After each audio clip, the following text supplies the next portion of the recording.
Jewellers తెలంగాణలో మొట్టమొదటి factory outlet మన కొత్తపేటలో ఫిబ్రవరి 14న గొప్ప శుభారంభం. నమస్కారం, నేను మీ జాహ్నవి. మనతో ఉన్నారు ప్రముఖ జ్యోతిష్య వాస్తు పండితులు, జ్యోతిష్య వాస్తు శిక్షణ నిపుణులు, లలిత ఉపాసకులు బ్రహ్మశ్రీ నానాజీ పట్నాయక్ గురువు గారు. సూక్ష్మంలో మోక్షం ఈ ప్రత్యేక కార్యక్రమం ద్వారా మనకున్నటువంటి ప్రతి సమస్యకి ఎంతో చక్కటి సమాధానాలు గురువు గారు అందిస్తూ ఉన్నారు కదా. మరి ఈ రోజు కూడా చక్కటి ఒక ప్రత్యేకమైన తిథి గురించి, అదే రథ సప్తమి తిథి గురించి గురువు గారు మాటలు అడిగి తెలుసుకుందాం. నమస్కారం గురుగారు. శ్రీమాత్రే నమః. గురుగారు, రథ సప్తమి అది రేపే కదా. సో రేపు రథ సప్తమికి మనం ఆచరించవలసిన విధి విధానాలు, ఈ రథ సప్తమి వల్ల మనకి కలిగే లాభాలు, ఫలితాలు వివరించండి గురుగారు. తప్పకుండా అమ్మా. మొట్టమొదటిగా ఈసారి వచ్చేటువంటి రథ సప్తమి అందరూ ఆచరించాలి. కారణం ఏంటో చెప్తాను మీకు. మౌఢ్యమి అంటారు. మౌఢ్యమి అంటే ఏంటంటే సహజంగా మనం చూసుకునేది శుక్రమౌఢ్యమి, గురుమౌఢ్యం మాత్రమే చూస్తాం. కానీ ఈ మౌఢ్యం అనేది ఎందుకు ఏర్పడుతుందంటే సూర్యభగవానుడికి 10 డిగ్రీల దగ్గరలో గనక ఉన్నట్లయితే ఏదైనా గ్రహం అది అస్తంగత్వాన్ని పొందుతుంది. అంటే అది కంబస్ట్ అయిపోతుంది. అస్తంగత్వ దోషము అంటారు. ఆ రకంగా ఇప్పుడు మనకి ఈ నెలలో ఆల్మోస్ట్ ఒక 15-20 రోజుల పాటు మౌఢ్యంలోకి వెళ్ళిపోతాడు శని భగవానుడు. శని భగవానుడు అంటే ఎవరు? కర్మ ప్రదాత. మనకి ఎవరికైనా ఉద్యోగం రావాలన్నా, వ్యాపారం చక్కగా సాగాలన్నా, వాళ్ళ కండరాలకు సంబంధించిన ఇబ్బందులు రాకుండా ఉండాలన్నా, నర్వ్ రిలేటెడ్ ప్రాబ్లమ్స్ రాకుండా ఉండాలన్నా, వాళ్ళ పనులు ఆగిపోకుండా ఉండాలన్నా శని భగవానుడు బాగుండాలి వాళ్ళ జన్మజాతకంలో. అటువంటి శని భగవానుడు గనక సూర్య భగవానుడు ద్వారా అస్తంగత్వం చెందితే అవన్నీ ఆగిపోతాయి వారికి.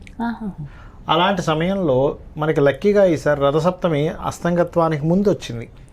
వచ్చినప్పుడు ఇప్పుడు చూడండి అమ్మా, ఇప్పుడు మనం ఎవరికైనా పెద్ద ఆఫీసర్ ఉన్నారు, మనకి ఒక సంఘటనకి ముందు అతను మనకు ఫ్రెండ్ అయ్యాడు అనుకోండి, వాళ్ళ డిపార్ట్మెంట్కి సంబంధించింది ఏదో మనకు తెలిసో తెలియకో తప్పిదం జరిగింది. ఏమంటే అరే మనకు తెలిసిన వాళ్ళే కదా, ఇది మంచివాడే లేండి, సర్లేని మనం చూద్దాం, ఇతను అట్లా తప్పు చేసి ఉండడు అని మనకు కొంచెం ఎగ్జామ్షన్ అయితే జరుగుతుంది మన న్యాయ ధర్మంగా ఉన్నప్పుడు. అలా ఈ సూర్యభగవానుడికి సంబంధించినటువంటి రథసప్తమి జరుపుకోవడం ద్వారా నెక్స్ట్ రాబోయే అస్తంగత్వ దోషం అనేటువంటిది వీరి మీద పడదు. పడకపోవడం వల్ల ఏమిటి, ఈ రథసప్తమి చేసుకోవడం ద్వారా ఉద్యోగ సంబంధించిన, ఇప్పుడు చూడండి అమ్మా, ఇప్పుడు మొత్తం మనకి బయట పరిస్థితి ఏమిటి అంటే సాఫ్ట్వేర్ రిలేటెడ్ సంబంధించిన ఉద్యోగాలు డిస్టర్బ్ అవ్వడము. అంటే ఒకవేళ ఏదైనా డిస్టర్బ్ అయినా కూడా ఇంకో ఉద్యోగం వెంటనే దొరుకుతుంది ఈ రథసప్తమి చేయడం ద్వారా. సూర్యభగవానుడు ప్రత్యేకంగా ప్రమోషన్స్కి, కీర్తికి, సంతానానికి, ఆరోగ్యానికి కారకుడు. రథసప్తమి ఎవరైతే చేస్తారో వాళ్ళకి ముఖ్యంగా సూర్యభగవానుడు అందించేటువంటిది ఆరోగ్యము, ఆరోగ్య ప్రదాత. శాస్త్రాల్లో మనకు చెప్పినటువంటిది ఏమిటి అంటే సూర్యుడి లోపల అమ్మవారు, ఈశ్వరుడు, విష్ణువు స్వరూపాలు ఉంటాయి. మన పితృదేవతా స్వరూపం ఉంటుందని చెప్పబడింది. సూర్య నారాయణుడు అంటారు. నారాయణుడు ఎవరినంటాం? మనం విష్ణుమూర్తిని అంటాం. విష్ణువు ఎవరు? అమ్మవారి స్వరూపం విష్ణువు మరలా కదా. ఆ రకంగా అమ్మవారి యొక్క స్వరూపం అక్కడ ఉందంటే అమ్మవారు ఉన్నట్టే కదా దాని అర్థం. మనకి శాస్త్రాల్లో కూడా ఏమిటి, తన కళ్ళు, నేత్రములు, అమ్మవారు నేత్రాల్లో కుడి నేత్రము సూర్యభగవానుడు, ఎడమ నేత్రాన్ని చంద్రుడు అని చెప్పారు. అదేవిధంగా కుండముగా చెప్పారు రవిచంద్రుల్ని. అట్లా ఏంటంటే శాస్త్రాల్లో చెప్పినటువంటి విషయంలో ఎప్పుడైతే మీరు రథసప్తమి చేస్తారో కేవలం సూర్యభగవానుడికి చేయడం కాదు, అక్కడ చూడ్డానికి బాహ్యంగా మనకి సూర్యభగవానుడికి చేస్తున్నట్టుగా ఉన్నా కూడా ఈశ్వరుడికి, అమ్మవారికి, విష్ణువుకి, పితృదేవతలకి చేస్తున్నట్టు అర్థం. ఇంతమందికి చేస్తున్నట్టు. ఎందుకు మీరు ఉదయం పూట మనం నిద్ర లేచి మనకి గాయత్రి అయిన తర్వాత నీళ్లు వదులుతాం, అర్ఘ్యం వదులుతాం. ఇలా వదిలినప్పుడు జరిగే ప్రక్రియ చూడడానికి చాలా సింపుల్గా ఉంటుంది. కానీ ఇలా మనం సూర్యుడికి వేస్తున్నామంటే వాళ్ళకి గుర్తుపెట్టుకోండి, నిత్యము గనక అర్ఘ్యం వదిలితే అపమృత్యు దోషం పోతుంది. జన్మజాతకాలను చూసి అంటుంటాను చూసారా, ఏమంటే మీకు అపమృత్యు దోషం ఉందండి, ఈ రకంగా ఇక్కడ ఇబ్బంది కలగనుంది, గండాలు ఉన్నాయి, అంతగా తొలగిపోతుంది. ఎందుకు గండం ఎందుకు ఏర్పడుతుంది? పూర్వజన్మ పాపం వల్ల ఏర్పడుతుంది. సూర్యభగవాను గనక నీటితో గనక అర్ఘ్యాన్ని వదిలితే గనక అపమృత్యు దోషం పూర్తిగా తొలగిపోతుంది. అయితే ఈసారి వచ్చేటువంటి ఈ యొక్క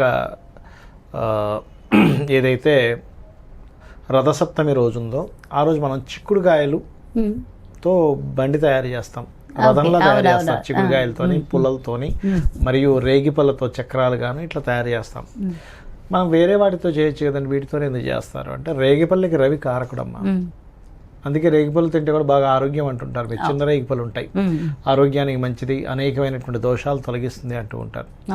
అదేవిధంగా రేగిపళ్ళు మరియు చిక్కుడుకాయలతో చేసినటువంటి యోగం ఏమిటంటే బుధాదిత్య యోగం. అది మనం చూడండి, మనం భగవత్ సేవల్లో అన్నిట్లో కూడా మనం అక్కడ వాహన సంబంధంగా మనం ఏర్పాటు చేసి లాగుతున్నట్టుగా చేస్తారు ఆ రోజు. అలా చేసినప్పుడు ఏమవుతుంది అంటే మనకి వాహన సంబంధించిన యోగం ఇస్తాడు భగవంతుడు. సౌఖ్యం, వాహనం అంటే ఏమిటి? సుఖం. సుఖాన్ని ఇస్తాడు. మనం భగవంతుడి కనుక వాహనం సంబంధించినవి తయారు చేసి చేస్తే మన సుఖాన్ని అందిస్తాడు. ఓకే, అదొకటి. అలాగే ముఖ్యంగా సూర్య భగవానుడికి పాయసాన్ని నైవేద్యంగా పెట్టాలి అంటే పాయసం. ఎందుకు అంటే మనకి శాస్త్రాల్లో పళ్ళు చిన్నగా ఉంటాయట సూర్య భగవానుడికి, అందుకని పాయస ప్రియుడు, పాయసాన్ని నైవేద్యంగా పెట్టాలని చెప్తూ ఉంటారు. సూర్య భగవానుడికి ఉన్నటువంటి గొప్పతనం ఏంటంటే అమ్మ, ఎవరైనా ఈ భూమి మీద ఎవరైనా అసలు నిత్యము గనక, అది వాళ్ళ వీళ్ళ సంబంధం లేదు, నిత్యము గనక సూర్యుడిని అర్ఘ్యం వదులుతూ కూర్చొని మీకు వచ్చిన ఏ సమస్యని అడిగారు అంటే ఇమీడియట్లీ ఒక శబ్దం మీ చెవుల్లో వినిపిస్తుంది, లేదా మీ మనసుకు తెలుస్తుంది. ఒక శబ్దం తెలిసి పర్ఫెక్ట్ ఆన్సర్ వస్తుందమ్మా దానికి. అయ్యో, అలాంటి అనుభవాలు నేను చాలాసార్లు చూశాను, నాకు తెలిసిన వాళ్ళు చాలా మంది చూశారు. ఆశ్చర్యంగా ఉంది. మీరు రోజు సూర్య ఉపాసన చేసి కూర్చొని సమస్య వచ్చింది వదలడం, మామూలుగా అర్ఘ్యం లేదా కూర్చొని సూర్యుడిని తలుచుకుంటారు, ఓం సూర్యాయ నమః అనుకుంటారు. అనుకుంటూ మీకు ఏదైనా ఒక ప్రశ్న వచ్చింది అంటే ఉద్యోగం గురించి కావచ్చు, ఒక సేల్స్ గురించి కావచ్చు, లేకపోతే ఇంకేదైనా రీసెర్చ్ గురించి కావచ్చు, పిల్లలు సరిగ్గా అనారోగ్యంతో ఉన్నారని ఏదైనా కానివ్వండి, ఇలా కూర్చొని సూర్యభగవానుడి ముందు కూర్చొని కనుక తండ్రి ఇలా పరిస్థితి ఉంది, ఇది ఏమిటి అని అడిగితే మీకు తెలియకుండానే ఇన్నర్ వాయిస్లో మీ మైండ్లోనో మీ హార్ట్లోనో మీ చెవుల్లో చెప్తున్నట్టు అనిపిస్తుంది చాలా స్పష్టంగా. నేననే కదా, అందరికీ వద్దు, నా గొప్పతనం ఏం లేదు అక్కడ. సూర్యభగవాను అడిగితే నాకు ఆస్ట్రాలజర్ని కాబట్టి నేను యాజ్ ఏ ఆస్ట్రాలజర్గా కొన్నిసార్లు మేము నేర్చుకునే క్రమంలో ఏమవుతుంటుందంటే ఇది ఎలా చెప్పాలి, ఈ ఫలితం ఎలా చెప్పాలి, ఇక్కడ ఎక్కడ పని చేస్తుంది అని కూర్చొని అడిగితే అలా వినబడ్డ రోజులు చాలా ఉన్నాయి. వినబడ్డప్పుడు చూస్తే మళ్ళీ తర్వాత పెద్ద పెద్ద గ్రంథాలు ఆ విషయం ఉంది.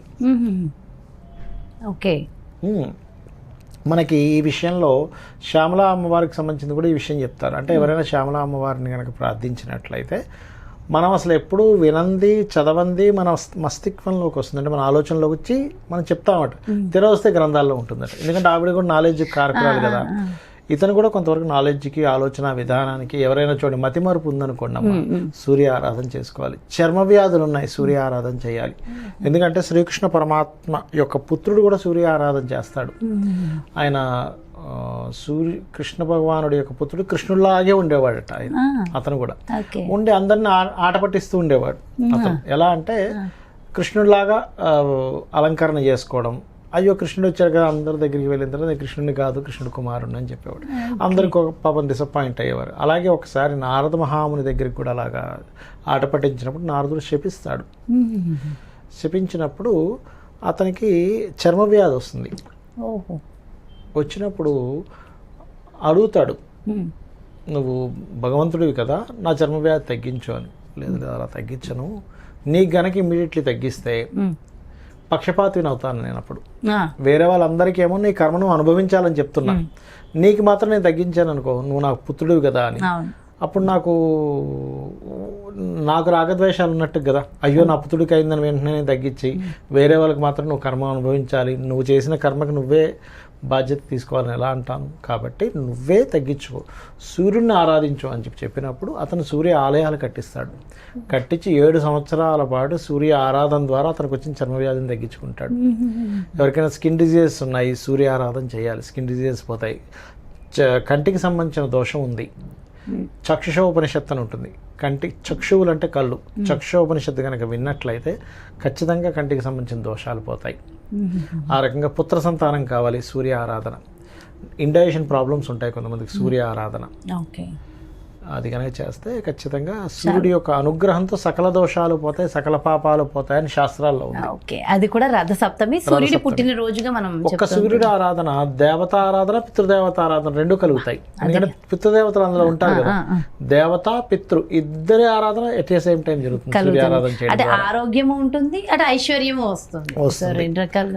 అయితే ఈ సూర్యుడి రథసప్తమి రోజు పెద్దగా ఏదో మంత్రం చదివేయాల్సిన అవసరం లేదు, చాలా సింపుల్గా 12 నామాలు చేసుకోవచ్చు. లేదా ఓం ఆదిత్యాయ నమః, లేదా ఓం సూర్యాయ నమః అని మీరు కనుక 12 పోస్టర్స్ ఎక్సర్సైజ్లా ఉంటాయి అవైనా చేసుకోవచ్చు. కూర్చొని చేసుకున్నా కూడా మీకు ఖచ్చితంగా మనసు పెట్టి చేయాలి. అక్కడ ఏమిటంటే మనసు పెట్టి చేయలేదు, మీరు ఎంత హంగులు ఆర్భాటాలు చేసినా కుదరదు, గుర్తుపెట్టుకోండి. ఓకే, చాలా చాలా చాలా చక్కగా వివరించారు గురువుగారు. Thank you so much. నమస్కారం. శ్రీమాత్రే నమః. ఎస్, చూసారు కదండి, మరి రథ సప్తమి సూర్య భగవానుని పుట్టినరోజు సందర్భంగా మరి ఆ రోజు మనందరం కూడా ఆచరించవలసిన విధి విధానాలు చాలా డీటెయిల్గా ఎక్స్ప్లెయిన్ చేస్తూ ఒక్క సూర్యుడికి పూజించడం వల్ల మనకు కలిగే ఫలితాలని సవివరంగా వివరించారు కదా గురువుగారు.